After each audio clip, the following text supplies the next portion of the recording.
बगल से चुमैया भाभी बगल से चुमैया हो, अगल से चुमैया भाभी बगल से चुमैया हो। सोना जैसन ननद के करोना जन धरैया हो, सोना जैसन ननद के करोना जन धरैया हो।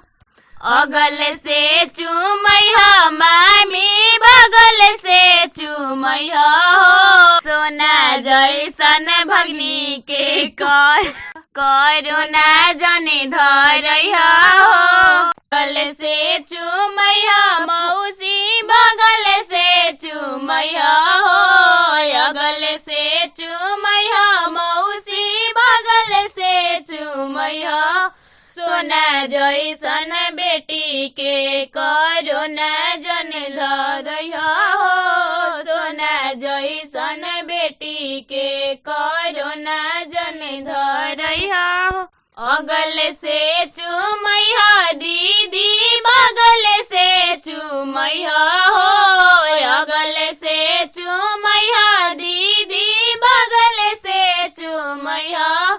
सोना जैसन बहिनी के करोना जन धरैया हो, सोना जैसन बहिनी के करोना जन धरैया हो। चुलिया के चूची देवाला से ऊंची गोलमर करवाले रे भैया चोदी, गोलमर करवाले रे भैया चोदी। तोरा रितेश भैया के रुपया ना लागी, पलेन करवाले रे भैया चोदी, पलेन करवाले रे भैया। निधिया के चूची देवाला से ऊंची गोलंबर करवाले रे भैया चोदी, गोलंबर करवाले रे भैया। हमारा संतोष भैया के रुपया न लागी, पलेन करवाले रे भैया चोदी, पलेन करवा।